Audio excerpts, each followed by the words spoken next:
Hi friends.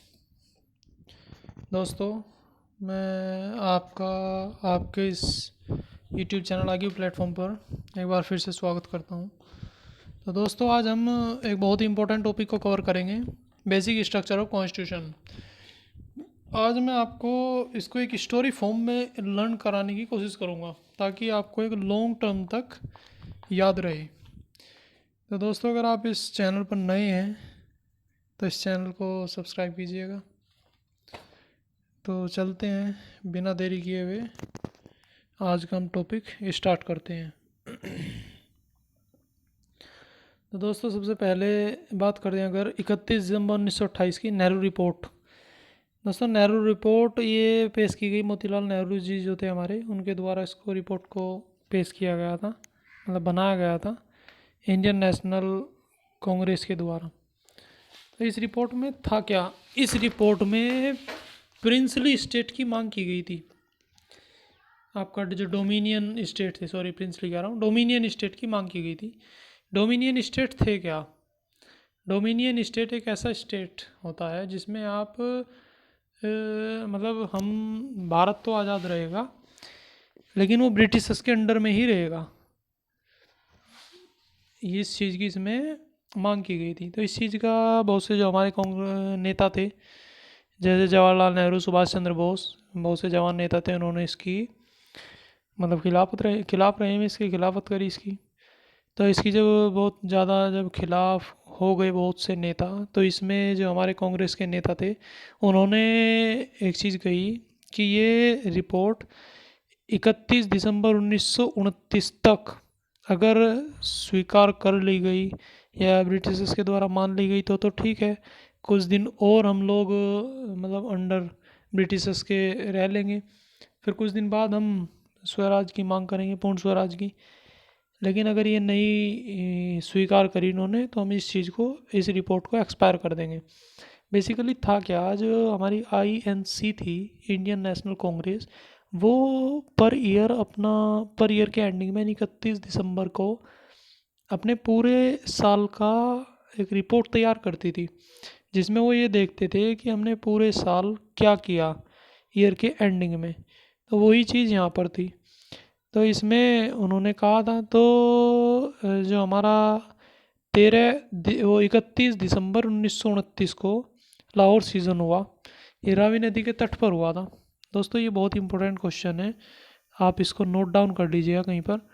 जो हमारा जो लाहौर सीज़न ये कहाँ पर हुआ था? ये रावी नदी के तट पर हुआ था, 31 दिसंबर 1929 को हुआ था। तो ये प्रपोज़ल एक्सपायर हो गया, ये मतलब ये अंग्रेज़ों ने इसको स्वीकार नहीं किया, तो ये एक्सपायर हो गया। तो इसी के चलते जो हमारे जवाहरलाल नेहरू जी जो थे, उन्होंने 26 जनवरी 1930 को आज़ाद दिवस मनाया इस प्रपोज़ल के एक्सपायर होने पर। इसके बाद से ही इंडिया में 26 जनवरी को हर साल आज़ाद दिवस मनाने की प्रथा स्टार्ट हो गई। तो हम आगे चलते हैं, बात करें 1934 की, आइडिया ऑफ कॉन्स्टिट्यूशन असेंबली। देखिए, आइडिया जो आया था सबसे पहले कॉन्स्टिट्यूशन असेंबली का आइडिया एम एन रॉय के दिमाग में आया था। मतलब उन्होंने इस चीज़ की मांग की थी कि हमारी कॉन्स्टिट्यूशन असेंबली होनी चाहिए जिससे हम कॉन्स्टिट्यूशन का ड्राफ्ट तैयार करेंगे या कॉन्स्टिट्यूशन को हम बनाएंगे। तो सबसे पहले उन्होंने इस चीज़ की मांग करी। उसके बाद 1935 में इंडियन नेशनल कांग्रेस ने ऑफिशियली इस चीज़ की डिमांड करी कि हमको एक मतलब एक कॉन्स्टिट्यूशन असेंबली बनाने की इजाज़त दीजिए, हम एक कॉन्स्टिट्यूशन असेंबली बनाएंगे जिससे हम अपने कॉन्स्टिट्यूशन को बना सकें। तो उसके बाद अब 15 नवंबर 1939 को सी राजगोपालाचारी ने भी इस चीज़ की मांग की। तो इसकी जब मांग बहुत बढ़ी, मतलब बहुत ज़्यादा जब इसकी डिमांड हुई कॉन्स्टिट्यूशन असेंबली की। अच्छा, इसके बाद 1940 में अगस्ता ऑफर आया। अगस्ता ऑफर था क्या? अगस्ता ऑफर, देखिए, अगस्ता ऑफर में अंग्रेज़ों ने एक्सेप्ट किया था कि हाँ, हम आपको कॉन्स्टिट्यूशन असेंबली बनाने की इजाज़त देंगे। तो इस टाइम के जो हमारे वायसराय थे, मतलब इंडिया के जो वायसराय थे, वो कौन थे? वो थे लॉर्ड लिंथिंगो, इस टाइम के वायसराय थे।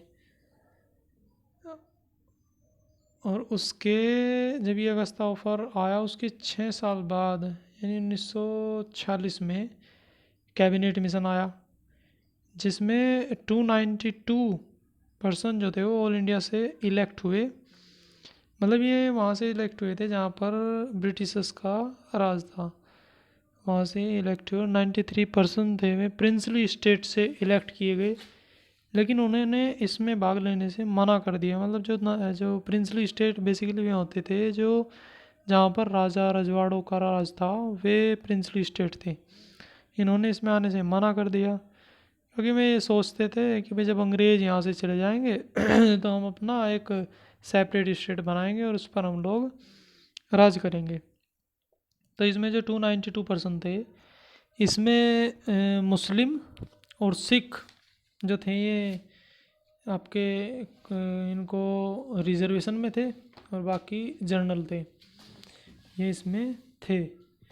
इसके बाद आपकी ये कैबिनेट मिशन हो गया। इसके बाद हमारी मीटिंग बनने के बाद जो पहली मीटिंग जो हुई थी वो 9 दिसंबर 1946 को मीटिंग की गई।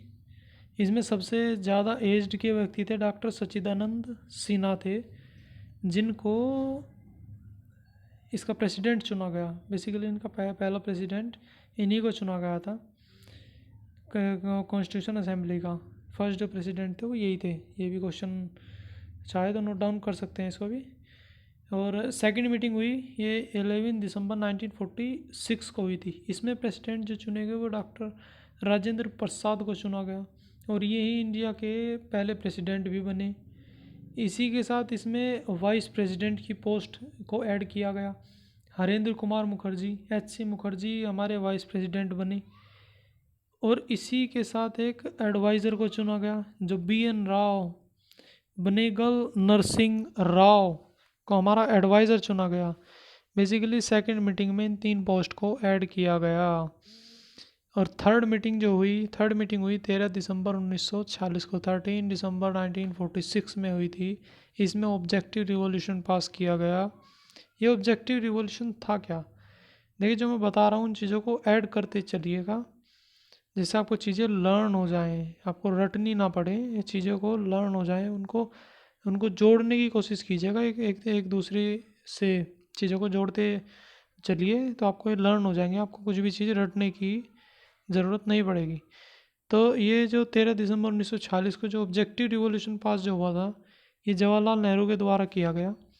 इसमें ये देखा गया कि आप जो कॉन्स्टिट्यूशन बनेगा उसके अंदर किन किन चीज़ों को ऐड किया जाए, या किन किन चीज़ों को देखते हुए कॉन्स्टिट्यूशन बनाया जाए, या हमारा देश कैसे चलेगा, इन सभी चीज़ों को इसमें पास किया गया। इन सभी चीज़ों को देखते हुए रिवॉल्यूशन पास किया गया।